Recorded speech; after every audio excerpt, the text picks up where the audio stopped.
सब प्रेम से बोलो, लक्ष्मी नारायण भगवान की जय, राधा कृष्ण भगवान की जय। आप सभी का आपके अपने चैनल जय मां कंजक में हार्दिक स्वागत है। भगवान लक्ष्मी नारायण की कृपा आप और आपके परिवार पर सदा सर्वदा बनी रहे। हिंदू धर्म में एकादशी तिथि का बड़ा ही विशेष महत्व माना जाता है। आषाढ़ का पवित्र महीना शुरू हो चुका है।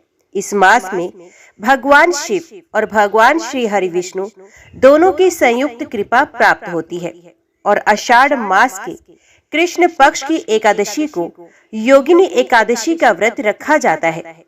योगिनी का अर्थ होता है जिसने इंद्रियों को वश में कर लिया हो।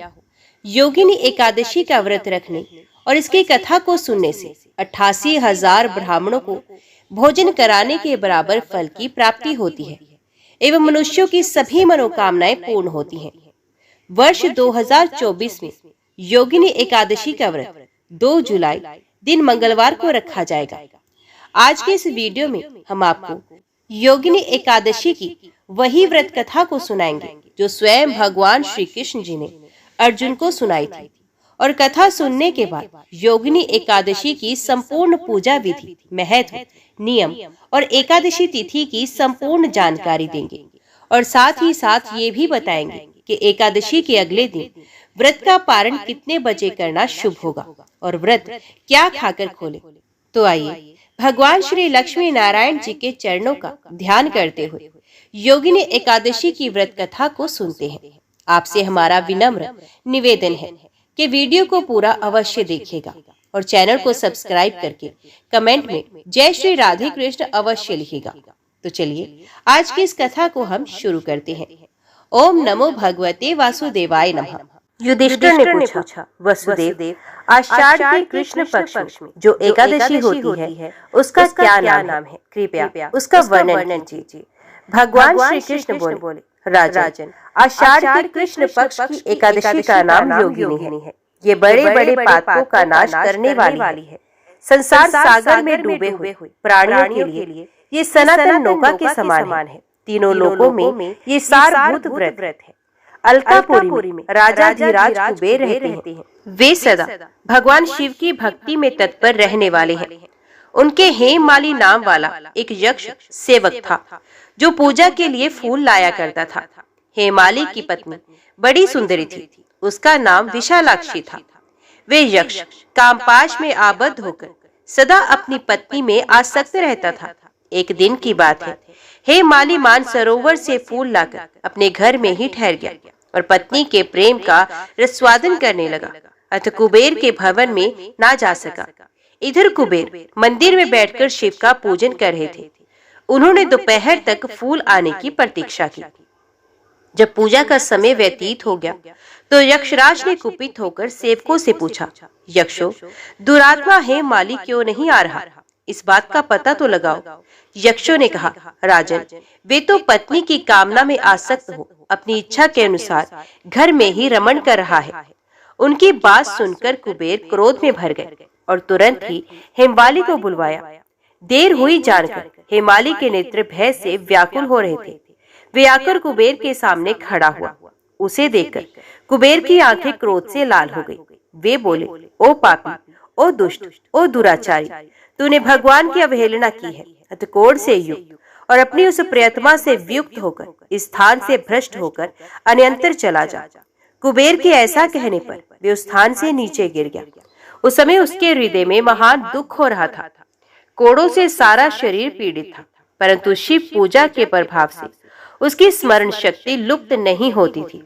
पातक से दबा होने पर भी वे अपने पूर्व कर्म को याद रखता था।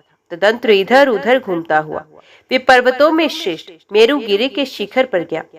वहां उसे तपस्या के पुंज मुनिवर मार्कंडेय जी का दर्शन हुआ। पाप कर्मा यक्ष ने दूर से ही मुनि के चरणों में प्रणाम किया। मुनिवर मार्कंडेय ने उसे भय से कांपते देख परोपकार की इच्छा से निकट बुलाकर कहा, तुझे कोढ़ के रोग ने कैसे दबा लिया?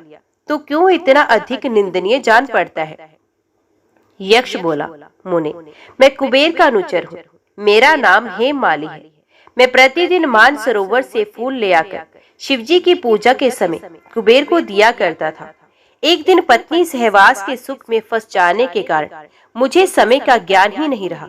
अतः राजा धीराज कुबेर ने कुपित होकर मुझे शाप दे दिया, जिससे मैं कोढ़ से आक्रांत होकर अपनी प्रियतमा से बिछुड़ गया। मुनि श्रेष्ठ, इस समय किसी शुभ कर्म के प्रभाव से मैं आपके निकट आ पहुंचा हूँ। संतों का चित्त स्वभावत ही परोपकार में लगा रहता है। ये जानकर मुझे अपराधी को कर्तव्य का उपदेश दीजिए। मार्कंडेय जी ने कहा, तुमने यहाँ सच्ची बात कही है, असत्य भाषण नहीं किया है, इसलिए मैं तुम्हें कल्याणप्रद व्रत का उपदेश करता हूँ। तुम आषाढ़ के कृष्ण पक्ष में योगिनी एकादशी का व्रत करो। इस व्रत के पुण्य से तुम्हारी कोढ़ निश्चय ही खत्म हो जाएगी। भगवान श्री कृष्ण कहते हैं, ऋषि के ये वचन सुनकर हे माली दंड की भांति मुनि के चरणों में पड़ गया। मुनि ने उसे उठाया, इससे उसको बड़ा हर्ष हुआ।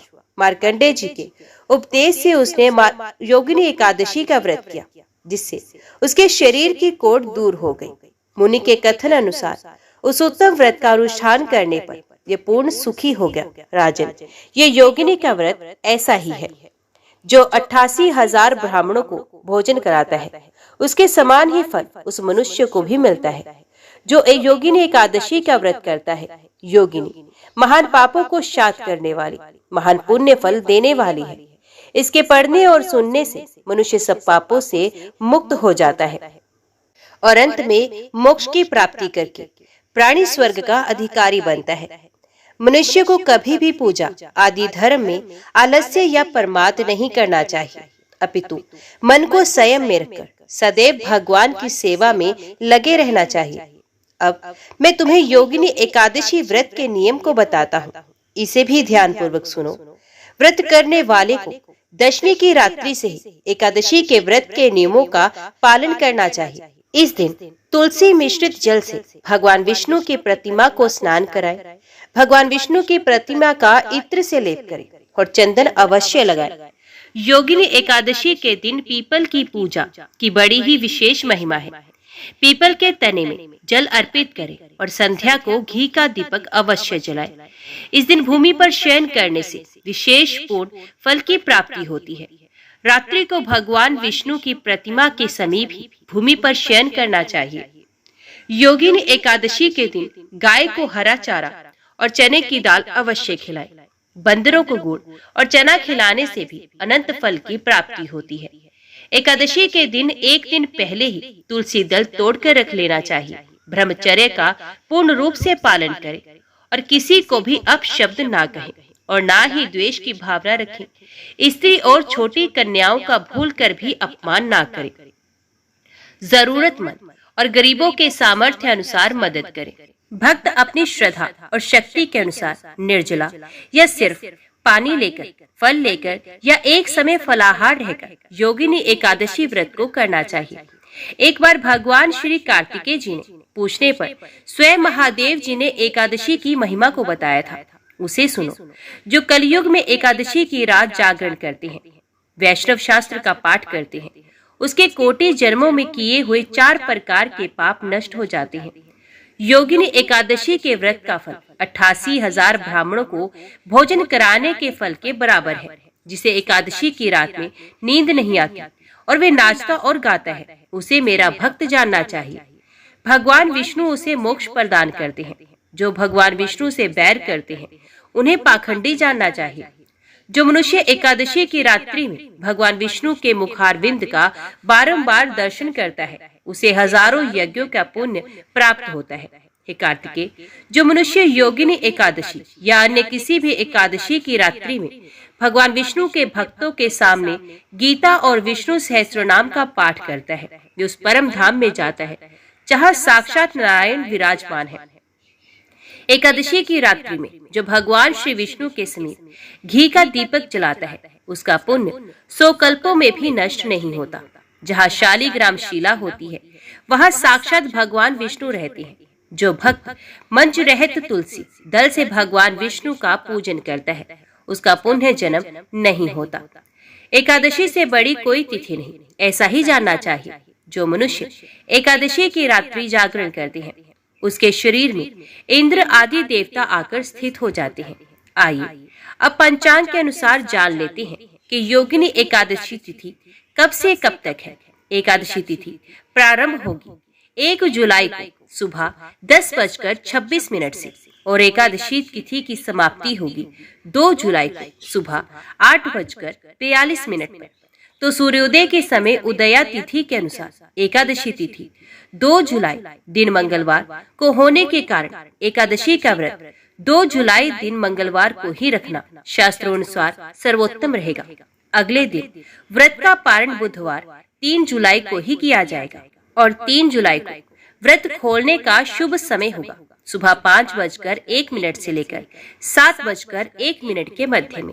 जब भी हम अपना व्रत शुभ समय में खोलते हैं तभी हमें एकादशी के व्रत का पूर्ण फल प्राप्त होता है।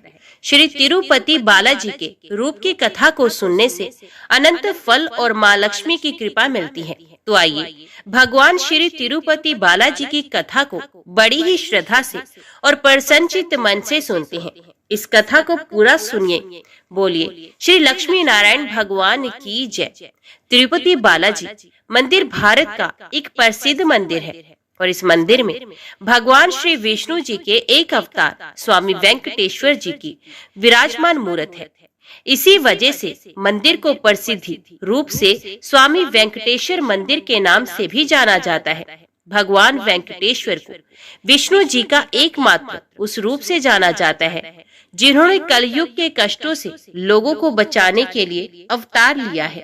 एक बार समस्त देवताओं ने मिलकर एक यज्ञ करने का निश्चय किया। यज्ञ की तैयारी पूर्ण हो गई। तभी वेद ने एक प्रश्न किया तो एक व्यवहारिक समस्या आ खड़ी हुई।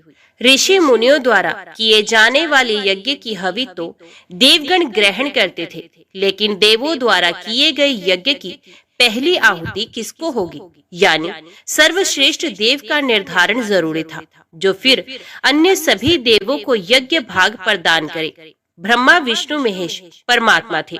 इनमें से श्रेष्ठ कौन है, इसका निर्णय आखिर हो तो कैसे हो। भृगु जी ने इसका दायित्व संभाला।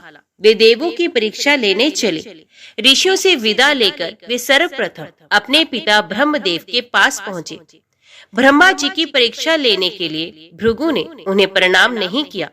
इससे ब्रह्मा जी अत्यंत कुपित हुए और उन्हें शिष्टता सिखाने का प्रयत्न किया। भृगु को गर्व था कि वे तो परीक्षित हैं, परीक्षा लेने आए हैं। पिता पुत्र का आज क्या रिश्ता। भृगु ने ब्रह्मदेव से अशिष्ट कर दी। ब्रह्मा जी का क्रोध और बढ़ गया और अपने कमंडल लेकर पुत्र को मारने भागे। भृगु मुनि किसी तरह वहां से जान बचाकर भाग चले आए। इसके बाद वे भगवान शिव के लोक कैलाश गए। भृगु ने फिर से दृष्टता की। बिना कोई सूचना का शिष्टाचार दिखाए या शिवगणों से आज्ञा लिए सीधे वे वहां पहुंच गए जहां शिव जी माता पार्वती के साथ विश्राम कर रहे थे। आए तो आए, साथ ही अशिष्ट का आचरण भी किया। शिव जी शांत रहे, पर भृगु न समझे। शिव जी को क्रोध आया तो उन्होंने अपना त्रिशूल उठाया। भृगु वहां से भी भागे। अंत में भगवान विष्णु के पास क्षीर सागर पहुंचे। श्री हरिकेश श्रेयस पर लेटे निद्रा में थे और देवी लक्ष्मी उनके चरण दबा रही थी। महर्षि भृगु 2 स्थानों से अपमानित करके भगाए गए थे। उनका मन बहुत दुखी था। विष्णु जी को सोता देख उन्हें ना जाने क्या हुआ और उन्होंने विष्णु जी को जगाने के लिए उनकी छाती पर एक लात जमा दी। विष्णु जी जाग गए और भृगु से बोले, मेरी छाती वज्र के समान कठोर है। आपका शरीर तप के कारण दुर्बल हो चुका है। कहीं आपके पैर में चोट तो नहीं आई? आपने मुझे सावधान करके कृपा की है। आपका चरण चिन्ह मेरे वक्ष पर सदा अंकित रहेगा। भृगु को बड़ा आश्चर्य हुआ। उन्होंने तब भगवान की परीक्षा लेने के लिए यह अपराध किया था, परंतु भगवान तो दंड देने के बदले मुस्कुरा रहे थे। उन्होंने निश्चय किया कि श्री हरि सी विनम्रता किसी में नहीं। वास्तव में विष्णु जी ही सबसे बड़े देवता हैं। भृगु जी ने लौटकर सभी ऋषियों को पूरी घटना सुनाई। सभी ने एक मत से ये निश्चय किया कि भगवान विष्णु को ही यज्ञ का प्रधान देवता समझकर मुख्य भाग दिया जाएगा। लक्ष्मी जी ने भृगु को अपने पति की छाती पर लात मारते देखा तो उन्हें बड़ा क्रोध आया, परंतु उन्हें इस बात पर शोभ भी हुआ कि श्री हरि ने उदंड को दंड देने के स्थान पर उसके चरण पकड़ लिए और उल्टे क्षमा मांगने लगे। क्रोध से तमतमाई महालक्ष्मी को लगा कि वे जिस पति को संसार का सबसे शक्तिशाली समझती है वे तो निर्बल है। ये धर्म की रक्षा करने के लिए अधर्म एवं दुष्टों का नाश कैसे करते होंगे। महालक्ष्मी ग्लानि से भर गई और मन श्री हरि से उचट गया। उन्होंने श्री हरि और वैकुंठ लोक दोनों के त्याग का निश्चय कर लिया। स्त्री का स्वाभिमान उसके स्वामी के साथ बंधा होता है। उनके समक्ष कोई स्वामी पर प्रहार कर गया और स्वामी ने प्रतिकार भी नहीं किया। ये बात मन में कोत रही थी। स्थान वास के योग्य नहीं, पर त्याग कैसे करे, श्री हरि से ओझल होकर रहना कैसे होगा। वे उचित समय की प्रतीक्षा करने लगी। भगवान श्री हरि ने हिरण्याक्ष को मारने के लिए वराह अवतार लिया और दुष्टों का संहार करने लगे। महालक्ष्मी के लिए ये समय उचित लगा। उन्होंने वैकुंठ का त्याग कर दिया और पृथ्वी पर एक वन में जाकर तपस्या करने लगे। श्री हरि और वैकुंठ का त्याग कर महालक्ष्मी पृथ्वी पर एक वन में तपस्या करने लगी। तप करते करते उन्होंने अपना शरीर छोड़ दिया। विष्णु जी वराह अवतार का अपना कार्य पूर्ण कर वैकुंठ धाम लौटे तो महालक्ष्मी नहीं मिली। वे उन्हें खोजने लगे। श्री हरि ने उन्हें तीनों लोकों में खोजा, किंतु तप करके माता लक्ष्मी ने भ्रमित करने की अनुपम शक्ति प्राप्त कर ली थी। उसी शक्ति से उन्होंने श्री हरि को भ्रमित रखा। आखिर श्री हरि को पता लग ही गया, लेकिन तब तक वे शरीर छोड़ चुकी थी। दिव्य दृष्टि से उन्होंने देखा कि लक्ष्मी जी ने चोल राज के घर में जन्म लिया है। श्री हरि ने सोचा कि उनकी पत्नी ने उनका त्याग सामर्थ्यहीन समझने के भ्रम में किया, इसलिए वे उन्हें पुनः प्राप्त करने के लिए अलौकिक शक्तियों का प्रयोग नहीं करेंगे। महालक्ष्मी ने मानव रूप धरा है तो अपने प्रिय पत्नी को प्राप्त करने के लिए वे भी साधारण मानवों के समान व्यवहार करेंगे और महालक्ष्मी जी का हृदय और विश्वास जीतेंगे। भगवान ने श्रीनिवास का रूप धरा और पृथ्वी लोक पर चोल नरेश के राज में निवास करते हुए महालक्ष्मी से मिलन के लिए उचित अवसर की प्रतीक्षा करने लगे। राजा आकाश राज निसंतान थे। उन्होंने सुखदेव जी की आज्ञा से संतान प्राप्ति का यज्ञ किया। यज्ञ के बाद यज्ञशाला में राजा को हल जोतने को कहा गया। राजा ने हल जोता तो हल का फल किसी वस्तु से टकराया। राजा ने उस स्थान को खोदा तो एक पेटी के अंदर सहस्त्र दल कमल पर एक कन्या विराज रही थी। वे साक्षात महालक्ष्मी थी। राजा के मन की मुराद पूरी हो गई, क्योंकि कन्या कमल के फूल में पीली थी, इसलिए उनका नाम रखा गया पद्मावती। पद्मावती नाम के अनुरूप ही रूपवती और गुणवती भी थी। साक्षात लक्ष्मी जी का अवतार पद्मावती विवाह के योग्य हुई। एक दिन वे बाग में फूल चुन रही थी। उस वन में बालाजी यानी के श्रीनिवास जी आखेट के लिए आए थे। उन्होंने देखा कि एक हाथी एक युवती के पीछे पड़ा है और डरा रहा है। राजकुमारी से सेवक भाग खड़े हुए। श्रीनिवास जी ने तीर चलाकर हाथी को रोका और पद्मावती की रक्षा की। श्रीनिवास और पद्मावती ने एक दूसरे को देखा और एक दूसरे पर मोहित हो गए। दोनों के मन में परस्पर अनुराग पैदा हुआ, लेकिन दोनों बिना कुछ कहे अपने अपने घर लौट गए। श्रीनिवास जी घर तो लौट आए, लेकिन मन पद्मावती में ही बस गया। ये पद्मावती का पता लगाने के लिए उपाय सोचने लगे। उन्होंने ज्योतिषी का रूप धरा और भविष्य बांचने के बहाने पद्मावती को ढूंढने निकले। धीरे धीरे ज्योतिष श्रीनिवास की ख्याति पूरे चोल राज में फैल गई। पद्मावती के मन में भी श्रीनिवास के लिए प्रेम उमड़ पड़ा।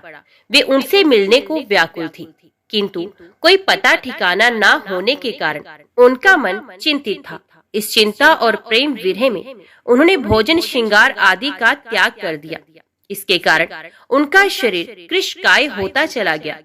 राजा से पुत्री की ये दशा देखी नहीं जा रही थी। वे चिंतित थे।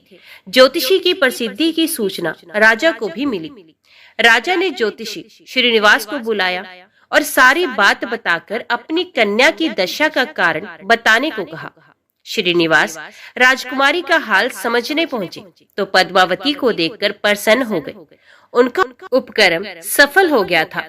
उन्होंने पद्मावती का हाथ अपने हाथ में लिया और कुछ देर तक पढ़ने का स्वांग करने के बाद वो बोले, महाराज, आपकी पुत्री प्रेम के विरह में जल रही है। आप इनका शीघ्र विवाह कर दें तो स्वस्थ हो जाएंगे। पद्मावती ने अब श्रीनिवास की ओर देखा। देखते ही पहचान गई। उनके मुख पर प्रसन्नता के भाव आए और वे हंसी। काफी दिनों बाद पुत्री को प्रसन्न देख राजा को लगा कि ज्योतिषी का अनुमान बिल्कुल सही है। राजा ने श्रीनिवास जी से पूछा, हे ज्योतिषी महाराज, यदि आपको ये पता है कि मेरी पुत्री प्रेम के विरह में पीड़ित है, तो आपको ये भी सोचना होगी कि मेरी पुत्री को किससे प्रेम है।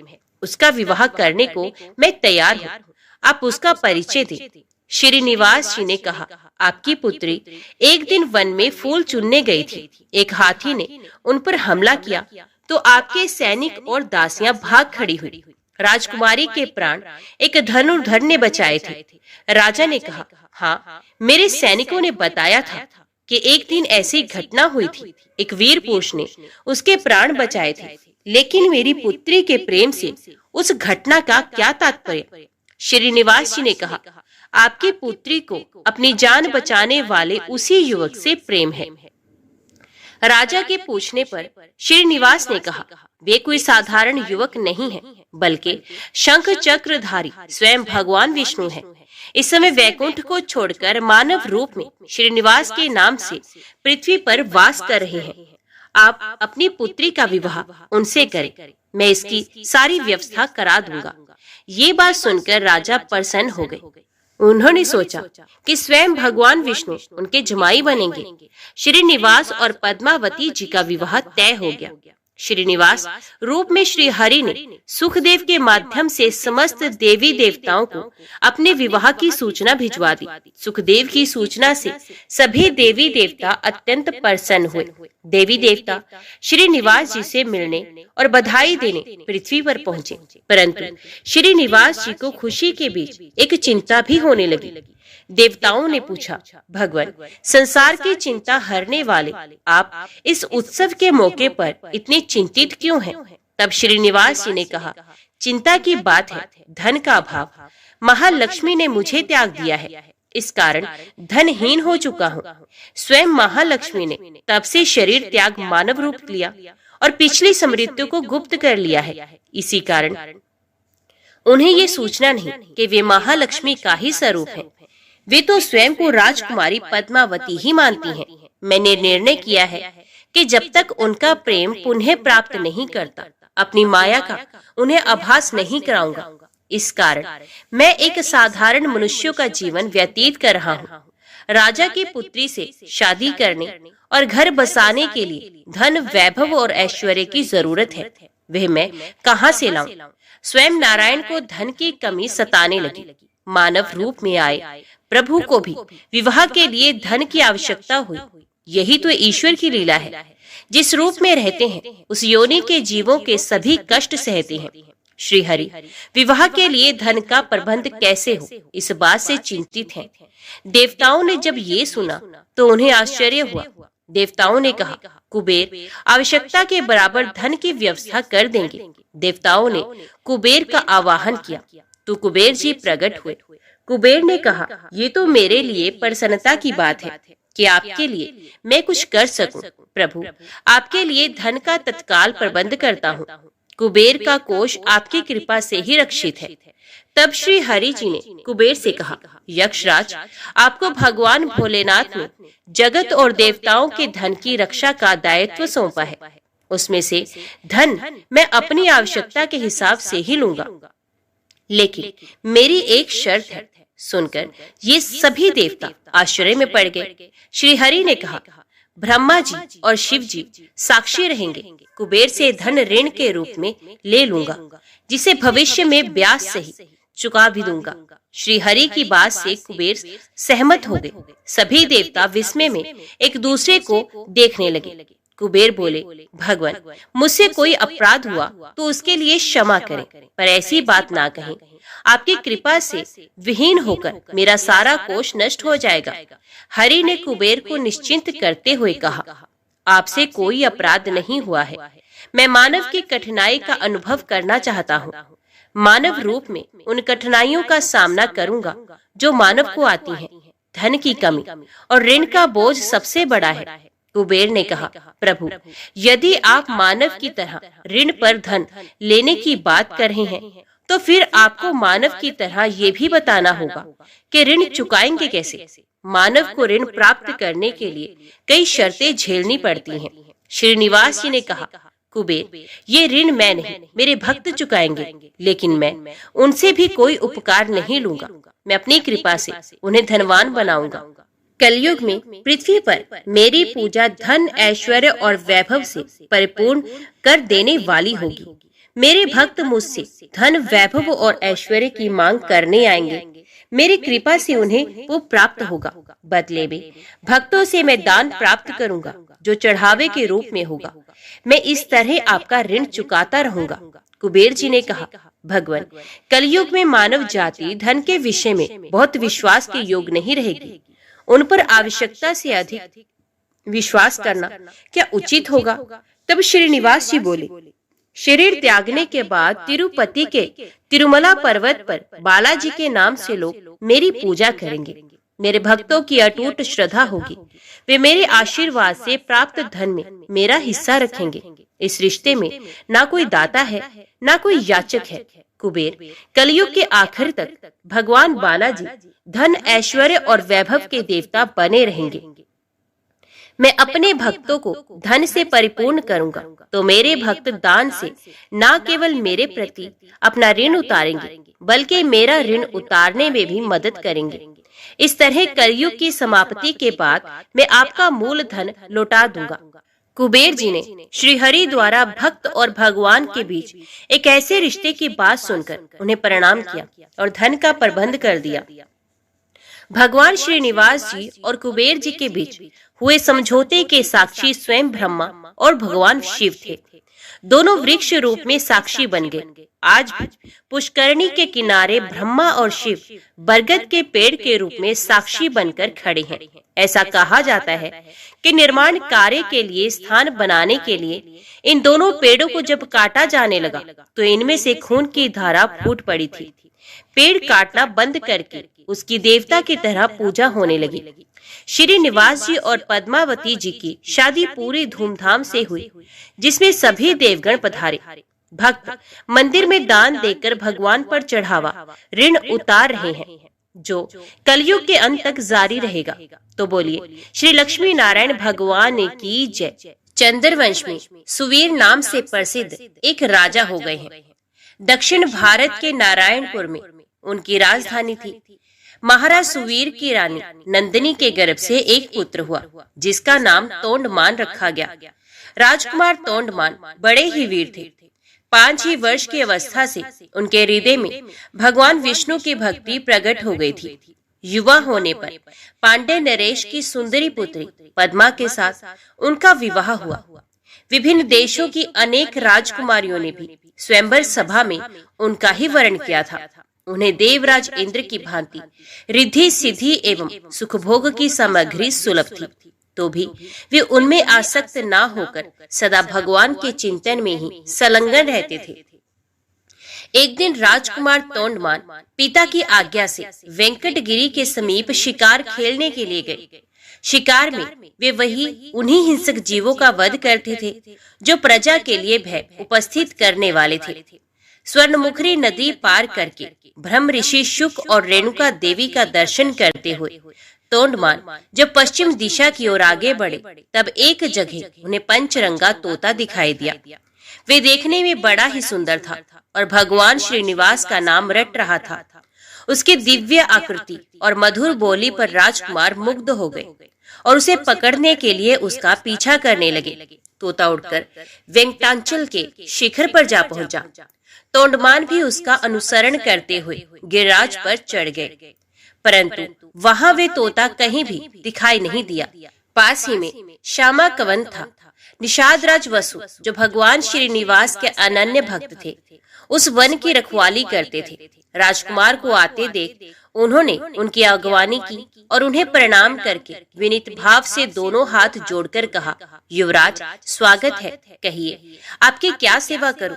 राजकुमार बोले, वनेचर, इधर एक पंचरंगा तोता उड़ता हुआ आया है, क्या तुमने उसे देखा है? वे श्रीनिवास की रट लगा रहा था, मैं उसी को ढूंढ रहा हूँ, बताओ वे किधर गया है? वसु ने कहा, युवराज, वे भगवान श्रीनिवास का तोता है। उसे श्रीदेवी और भूदेवी ने ही पाल पोस कर बड़ा किया है। उसे कोई पकड़ नहीं सकता। भगवान को वे शुक बहुत ही प्रिय है। अब मैं भगवान की आराधना के लिए जाता हूँ।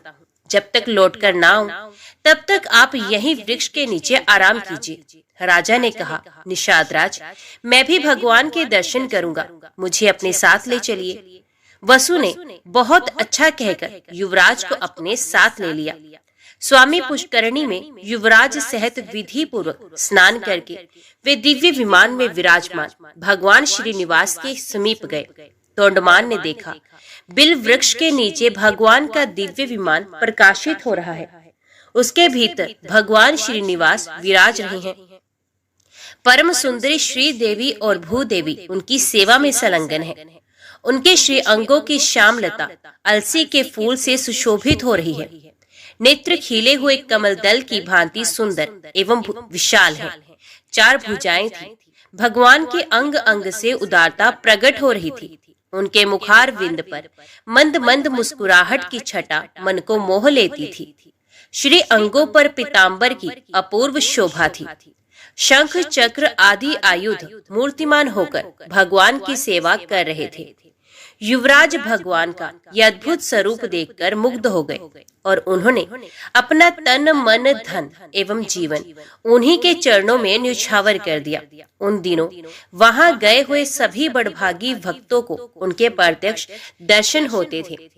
निषाद राज ने भगवान का पूजन करके उन्हें मधु मिश्रित सामा का भात निवेदन किया और प्रसाद लेकर राजकुमार के साथ वे पुनः अपनी कुटी पर लौट आए। रात में उनकी कुटी पर रहकर राजकुमार ने सत्संग का सुख उठाया और प्रातः काल सेवकों सहित अपने नगर को प्रस्थान किया। मार्ग में उन्हें शुक मुनि तथा रेणुका देवी का भी कृपा प्रसाद प्राप्त हुआ। कुछ दिनों बाद राजा सुवीर ने अपने पुत्र को राज्य दे स्वयं वनप्रस्थ आश्रम ग्रहण किया। महाराज तोंडमान धर्मपूर्वक प्रजा का पालन करते हुए भगवान की आराधना में तत्पर रहने लगे। एक दिन निषाद राज वसु राजद्वार पर उपस्थित हुए। सूचना पाकर महाराज ने उन्हें दरबार में बुलाया और स्वागत सत्कार करके पूछा, निषाद राज कैसे पधारे हैं? वसु ने कहा, राजन, मैंने वन में एक बड़े आश्चर्य की बात देखी है। रात में एक श्वेत रंग का वरहा आकर मेरा सावा चरने लगा है। ये देख मैंने हाथ में धनुष लेकर उसका पीछा किया। वरहा मुझे देखते ही हवा हो गया। मैंने भी पीछा नहीं छोड़ा। स्वामी पुष्करणी के तट पर जाकर वे वरहा एक बांबी में घुस गया। तब मैं क्रोध में आकर उस बांबी को ही खोदने लगा। इतने में ही मूर्छित होकर गिर पड़ा। उसी समय मेरा पुत्र भी वहां आ पहुंचा। मुझे मूर्छित देख वे भगवान मधुसूदन की स्तुति करने लगा। तब भगवान वरहा का मुझ में आवेश हुआ। उन्होंने मेरे पुत्र से कहा, निषाद राज वसु, शीघ्र ही महाराज तोंडमान के पास जाकर मेरा सारा वृतांत उनसे कहो। राजा काली गो के दूध से मेरा अभिषेक करते हुए इस वल्मीक को धो डाले। इसके भीतर एक सुंदर शिला प्राप्त होगी। उसे लेकर शिल्पी द्वारा मेरी वरहा मूर्ति का निर्माण कराए, जिससे मैं भूमि देवी को अपने बाएं अंक में लेकर खड़ा रहूं। मूर्ति तैयार हो जाने पर बड़े बड़े मुनीश्वरों और वेखानस महात्माओं द्वारा उसकी स्थापना कराकर स्वयं तोंडमान भी उसकी पूजा करे। यो कहकर भगवान वरहा ने मुझे छोड़ दिया। तब मैं पूर्वत स्वस्थ हो गया। देवादिदेव भगवान वरहा आपसे क्या कराना चाहते हैं, ये बताने के लिए ही मैं आपकी सेवा में उपस्थित हुआ हूँ। राजा ने भगवान की इस आज्ञा को बड़ी प्रसन्नता के साथ शिरोधार्य किया। ग्वालों को आज्ञा दे दी, मेरे यहाँ जितनी भी काली और कपिला गोए हैं उन सबको वेंकटाचल पर ले चलो। मंत्रियों को आदेश मिला, कल ही यात्रा करनी है।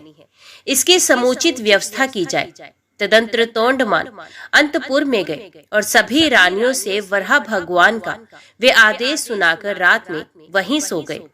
सपने में भगवान श्रीनिवास ने उन्हें बिल का मार्ग दिखलाया और राजद्वार से लेकर बिल के समीप तक पल्लव बिछवा दिए। सवेरे उठने पर राजा ने अपना स्वप्न लोगों पर प्रकट किया और द्वार पर बिछे हुए पल्लव वहां प्रत्यक्ष दिखाई दिए। महाराज ने शुभ मुहूर्त में यात्रा की और बिल के समीप पहुंचकर वहां एक सुंदर नगर बसाया।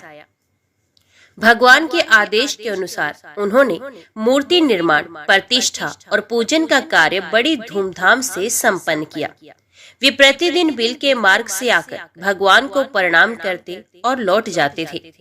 एक दिन राजा के यहाँ एक ब्राह्मण देवता अपनी पत्नी के साथ पधारे और इस प्रकार बोले, महाराज, मैं वशिष्ठ कुल में उत्पन्न सामवेदी ब्राह्मण हूँ। मेरा नाम वीर शर्मा है।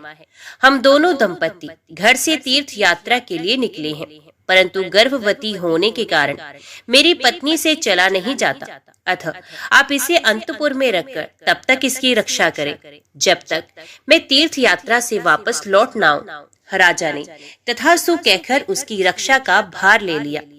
ब्राह्मण देवता निश्चिंत होकर चले गए। महाराज ने सेवकों को आज्ञा देकर ब्राह्मणी के लिए अंतपुर में एक एकांत गृह की व्यवस्था करवा दी और एक बार 6 महीने के लिए अन्न दिलवा दिया। ब्राह्मणी पतिव्रता और लज्जावती थी। वे किसी भी परपुरुष से बात नहीं करती थी। 6 महीने तक वे उस अन्न से निर्वाह करती रही। दैववश राजा को ब्राह्मणी की याद ना रही। 6 महीने के बाद अन्न का अभाव हो गया तो ब्राह्मणी ने स्वयं मुंह खोलकर मांगा नहीं। बेचारी भूख की पीड़ा सहती हुई ही मर गई। ब्राह्मण देवता तीर्थ यात्रा पूरी करके पूरे 2 वर्ष बाद वापस लौटे। तब तक ब्राह्मणी के एकांत निवास में कोई नहीं गया था। ब्राह्मण ने महाराज के दरबार में उपस्थित हो गंगा जल से भरी हुई एक शीशी भेंट की और अपनी पत्नी का कुशल समाचार पूछा। महाराज को अब याद आई। वे शंकित होकर अंतपुर में गए। ब्राह्मणी की मृत्यु हो चुकी है ये जानकर वे चुपचाप बिल के मार्ग से भगवान श्रीनिवास के समीप वेंकटाचल पर चले गए और भगवान से सब समाचार कह सुनाया। भक्त वत्सल प्रभु ने देखा राजा तोंडमान ब्रह्मशाप से भयभीत है। तब उन्हें सांत्वना देते हुए उनसे कहने लगे, राजन, यहाँ से पूर्व भाग में जो अस्थि सरोवर है उसी में द्वादशी तिथि को आकर ब्राह्मणी के शव को स्नान कराओ, वे जीवित हो जाएगी। भगवान श्रीनिवास का ये वचन सुनकर राजा अपने नगर में आए। फिर अपनी रानियों तथा ब्राह्मणियों के शव को भी अलग अलग डोलियों में बिठाकर भगवान का दर्शन करने के ब्यास से चले। अस्थि सरोवर में पहुंचकर उन्होंने रानियों को स्नान करने की आज्ञा दी। रानियों ने स्वयं स्नान करते समय ब्राह्मणी के शव को भी उस सरोवर के जल में डाल दिया। भगवान की कृपा से वे जी उठी। उसके सभी अंग पूर्वत हो गए। तत्पश्चात ब्राह्मणी रानियों के साथ सरोवर से बाहर आई और तीर्थ यात्रा से लौटे हुए अपने पूज्य पति से प्रसन्नता पूर्वक मिली। राजा ने बहुत धन देकर ब्राह्मण दंपत्ति को आदर पूर्वक विदा किया। ब्राह्मण ने अपनी स्त्री का समाचार और भगवान वेंकटेश्वर का अद्भुत प्रभाव सुना। वे राजा को आशीर्वाद देकर प्रसन्नता पूर्वक अपने देश को लौट गए। एक दिन महाराज ने एक भगवत भक्त कुम्हार दंपत्ति के परम धाम आगमन की अद्भुत घटना अपनी आंखों से देखी। फिर तो उनका मन इस संसार के सुख भोग से सर्वथा विरक्त हो गया। उन्होंने अपने पुत्र श्रीनिवास को राज्य देकर स्वयं वेंकटाचल पर बड़ी भारी तपस्या की। भगवान ने प्रत्यक्ष दर्शन दिया और कहा, राजन, वर मांगो। राजा ने भगवान के नित्य धाम में रहकर उनकी सेवा का सौभाग्य मांगा। भगवान ने एवं वस्तु कहकर भक्त को अनुग्रहित किया। राजा ने प्रभु के चरणों में साष्टांग प्रणाम करके इस नश्वर देह को त्याग दिया और विष्णु सारूप्य प्राप्त करके दिव्य विमान पर जा बैठे। उस समय देवता और गंधर्व आकाश से फूलों की वृष्टि करते हुए उनके सौभाग्य की भूरी भूरी प्रशंसा करने लगे। इस प्रकार राजा तोंडमान ने अपनी अनन्य भक्ति के प्रभाव से भक्त वत्सल श्री हरि का जरा मृत्यु रहित पुनरावृत्ति शून्य वैकुंठ धाम प्राप्त किया। तो बोलो लक्ष्मी नारायण भगवान की जय। जय श्री राधे कृष्ण। ओम नमो भगवते वासुदेवाय नमः। आज की वीडियो में इतना ही। उम्मीद करती हूँ वीडियो आपको पसंद आई होगी। वीडियो पसंद आई हो तो वीडियो को लाइक और चैनल को सब्सक्राइब जरूर कीजिएगा। जय श्री हरि लिखकर कमेंट बॉक्स में अपनी हाजिरी और अपने सुझाव देना ना भूलेगा। तो मिलते हैं अगली कथा अगली वीडियो के साथ। तब तक के लिए देखते व सुनते रहिए। जय मां कंजक, जय माता दी।